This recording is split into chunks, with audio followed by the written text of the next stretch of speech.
Hi y'all, and welcome to my channel, Fred Makes Things. This is part 2 of my April Sewers Club unboxing and review. Part 1 was the unboxing. Today is part 2, the review. Shocking.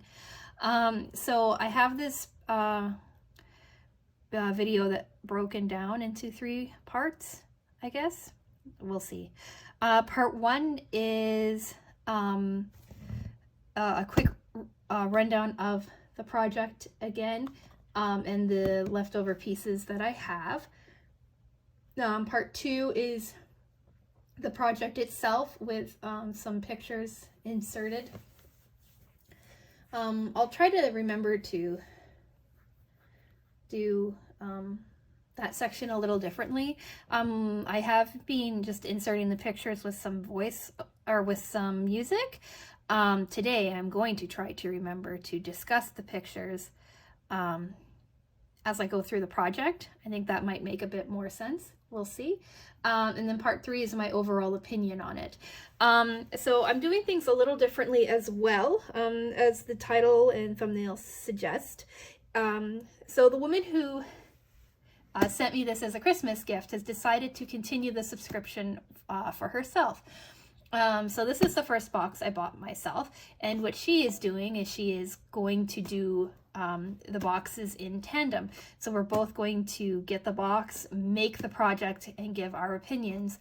My point of view is going to be that of the beginner novice, and she is more of an expert. She doesn't call herself an expert. She says she is a perpetual, what's the word she used? Just a sec. Oh, a perpetual intermediate, I think is what she said. But I'll give you a slight introduction on who she is now, and we'll continue as it goes on. She's my cousin. She has been sewing for, she says close to 40 years. I don't quite believe that. That means she would have had to have been sewing when she was like a child to do that. But she has been sewing a very long time. She has made countless Halloween costumes for me. She made my graduation dress. She made the little shawl thing that I wore over my wedding dress. She's done lots of small little projects. She sews a lot of clothing for herself as well. She's constantly taking sewing courses, and she goes to conferences, and if ever I have any need for any help, I talk to her first. My mother-in-law is a seamstress as well, but my cousin understands me a bit more. So usually when I have a question, I go to her first. She's the one that got me involved in sewing. She's the one that would taught me how to like follow patterns, cut patterns, trace patterns, iron, do all those things. It's all because of her. So I think it's kind of neat that we're going to make the same project and then discuss it. So part 1 starts now. I'm going to include timestamps here so that you know where to skip to if you only want to see different aspects of the project.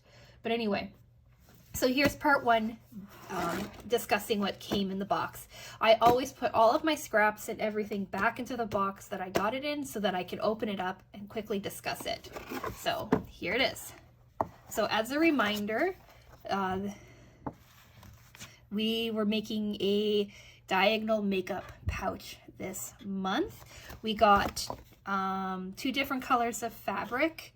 And then we had some extra stuff as well. Here's what it would look like in the pink colorway.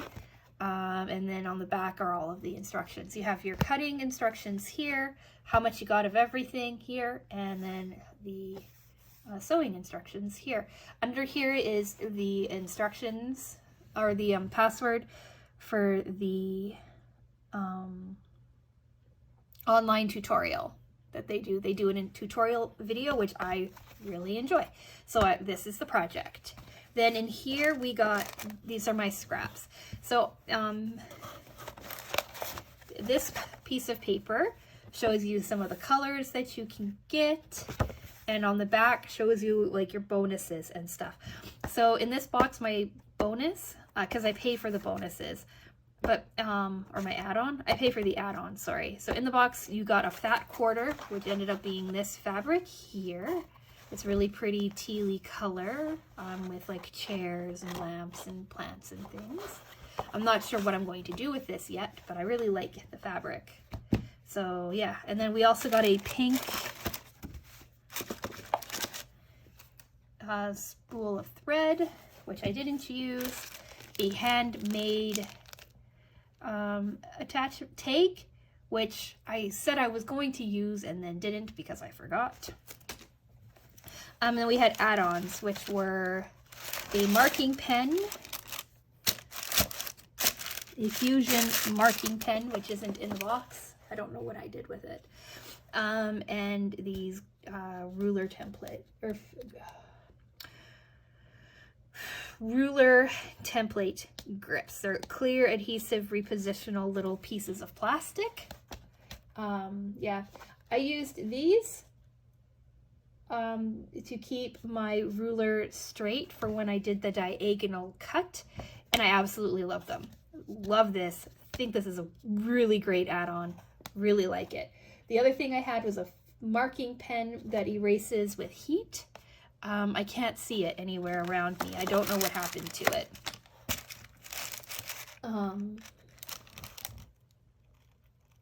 Yeah, but yeah, I don't know. It's pretty straightforward. You write on it, and then you can use heat or friction to remove the ink, basically. This box, here's a few little tiny pieces of scrap, and here's the rest of the scrap. They gave you a lot of extra this time. I have actually probably enough, easily enough extra material to make another pouch, which is cool. So yeah, those are my leftovers and a quick rundown. So yeah, now let's talk about the project itself. So cutting it was really quite simple. It was only a couple of cuts. It was cutting out, well, picture should be flashing, but it was cutting out one length of this, the exact same length or size of this, and the exact same size of the batting. So all of the cuts were simple, and then also two little zipper pulls as well. I don't know if you can see that, but two zipper pulls of your fabric B. Fabric B went on the inside, fabric A went on the outside, and here's the finished pouch. So cutting was pretty simple. Like I just said, it was just a couple of cuts, all of the same size with two zipper tabs. Assembly was also pretty easy. It was just ironing the fusible fleece, or the fusible bonding, whatever they call it, to this part, to your fabric A, and then cutting, or and then making your diagonal cut. They were very, very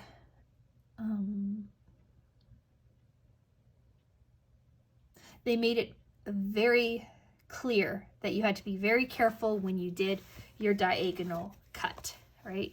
Your diagonal cuts. In the tutorial video, I always suggest watching the tutorial video first, especially if you're like a beginner or a novice, because I find the videos to be quite clear and helpful. My cousin did not watch the video, and she said she didn't have a problem. She said that she generally sticks to the instructions, and in this one she found them to be easily read, and fine. This is her first actual project with the Sewers Club. She bought me the subscription to see how I liked it first and then decided to continue it. So yeah, that was simple. Then they had me attach the zipper tabs, which was simple. I did the cut nice. This is my best cutting that I've ever done on the video, or in these projects so far. So that was great. Then they had me do some interesting marking to get or some interesting stitching and marking to get the base done up together. And then they showed a way of doing the corners. I think I have a photo of that. My cousin had to say, or she said she had never marked a box for squaring off the bottom before, like they suggested doing it in this project. But she decided to try it out instead of doing her normal marking, and found this one to be more precise, which made her corners fit together better. So even though she's been sewing for quite a while, she still found that they gave her like a nice suggestion to make this bottom corners nice and well defined, which I thought was kind of neat.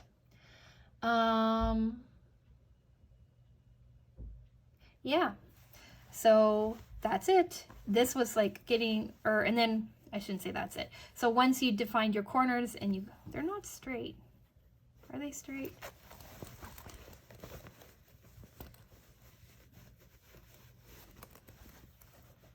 Yeah, okay, they're straight.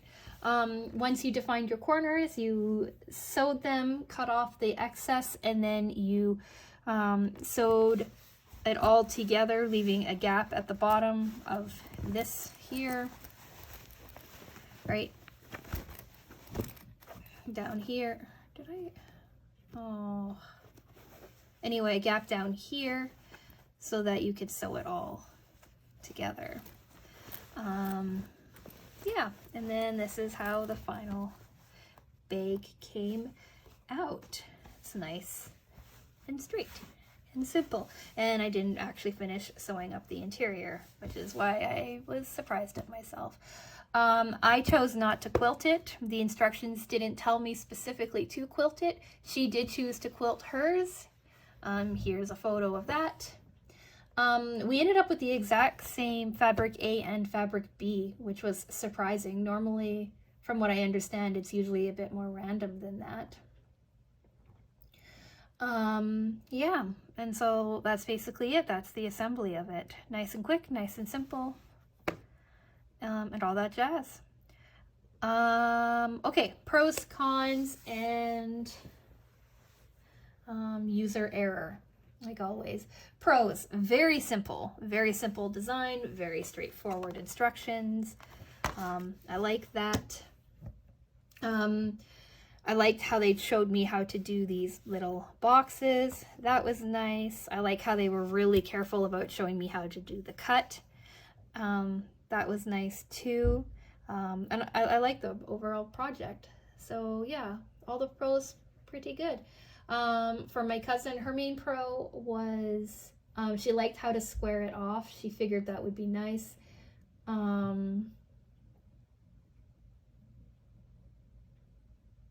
Yeah, she liked how the ease of the instructions as well.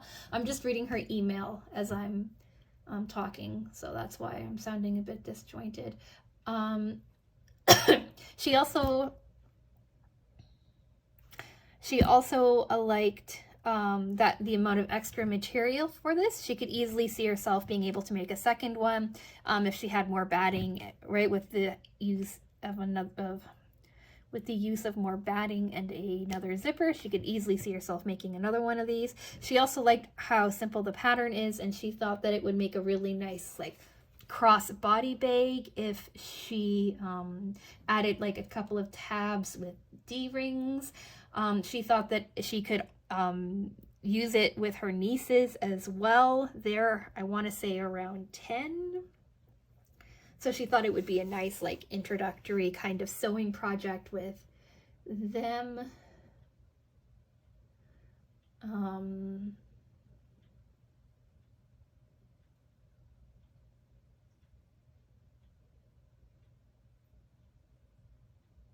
Yeah, she's thinking also about maybe using them or using it to make for gifts as well, because it was really quick for her too. It took me, I want to say, 3 or 4 hours to do it all with cutting, ironing, and sewing. She said it took her slightly longer because she quilted hers and I did not quilt mine. So that's nice, right? You can get it done in an afternoon. All right, cons.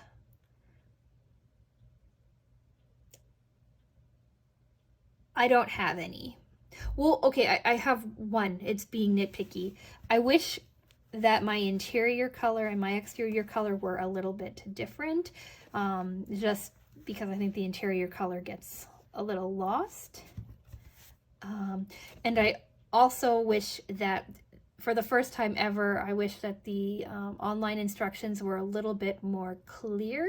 I didn't quite understand how I was going to end up getting like corners and stuff like this when it went together, but I did eventually kind of figure it out. It didn't take me that long to figure out. It's not like I sat here and messed up a bunch of times first, but yeah, it would have been nice if the instructions were a little bit more clear in that regard.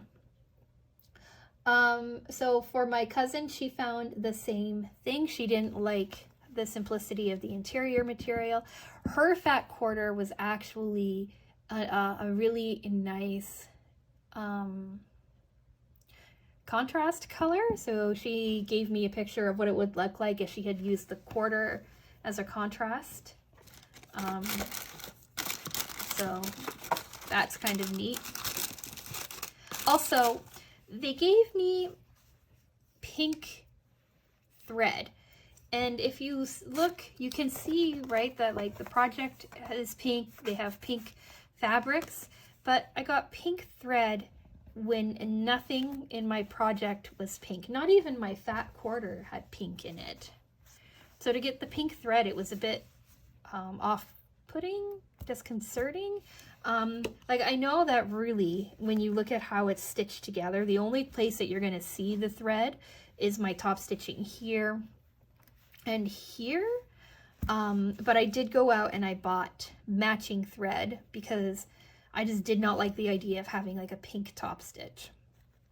I wanted it all to match, so I just went out and bought myself another spool of thread. Not that big of a deal, but I kind of wish that the thread coordinated better with the fabric. My cousin felt the same way. For her, because she is a better sewer, longer sewer, she also said she didn't care for such a large seam allowance. The seam allowance is 1/2 inch, I think, 1/4 inch.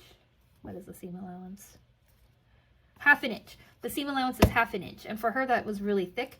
She thought that like a 1/4 inch seam allowance would have been fine and less bulky. But she didn't want to mess with having to figure out different numbers for the zipper, so she just kept it. She would also have preferred to make the zipper a bit more invisible on hers. But that's just kind of like a minor thing.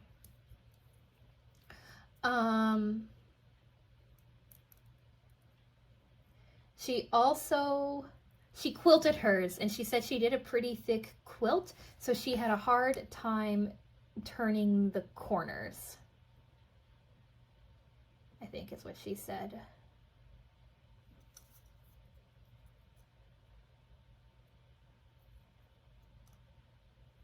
Yeah, she says, the more quilting you do, the stiffer the fabric gets and the harder it is to turn through the opening. The amount I did was a little much. I would have preferred an easier turn, but like how much it stands up. But she didn't mark or plan her quilting, so it is a bit irregular, so she kind of sums that up to user error as well. So yeah, for me, far more pros than cons, but there are cons anyway. And for her, there's a few more cons just because she knows what she's doing when she sews more than I do. Or because she sews more than I do. And then user error. For me, was there user error? Not really. there was me trying to figure out some things, but everything came out fine in the end. There's nothing really to complain about. All of my stitches were straight, or all my cuts were straight. All of my cuts were straight. All of my stitches were straight. I made this turn out nice, so it does kind of stand up on its own. I'm really happy with the zipper. I'm happy with my 2 corners. So for me, there is no user error. For her, there is a little bit. It looks like she did use 1/2 inch seam allowance on one side, and then on the other side she didn't. So the one side of her top isn't as square as she would have liked it to be. She figures she might go back in and fix it. She also feels that she made her quilting a little too tight, so that meant that her turning was a bit difficult for her as well. Yeah, so like she said, she thought maybe making this into a crossbody bag would be kind of interesting and fun. What I was thinking is if I had done a loop on the back, I could use this to attach toiletries and things, or right, like hang it in the bathroom when I travel, which I thought would be kind of cool too. Yeah, so I think that's it. She gave this a 3 to 4 difficulty out of 10. I would agree. It's quite simple and straightforward, but there is a zipper and there is the corners, which would make it a little bit more difficult. Also the diagonal cutting, but using those, these grips, made that ruler really nice and stiff. So getting that diagonal cut was really good. I also made sure that I changed my blade and my cutting tool, my rotary tool, so that I had a nice sharp blade to cut that, and it was really easy. And the last user error thing is I really wish I had remembered to add this handmade take, but I might still be able to go in and do it now that I've noticed that I didn't actually finish closing up my bottom. I might be able to go back and fix that. So yeah, that's it. That's my project for this month. What did you think? Did you like it? Did you get different colored fabrics if you got this box? Would you do something differently? Let me know in the comments below. If you made it this far, think about subscribing, possibly, preferably. Let me know too if you like having someone else weigh in on them. I'll get better talking about what she did and stuff like that as I get more comfortable with it. This was her first breakdown and opinion, and because I'm reading her thoughts, it kind of makes mine seem a little bit jumbled, but in future videos I hope to iron that out. Anyway, thanks for watching, and I will talk to you again soon. Bye!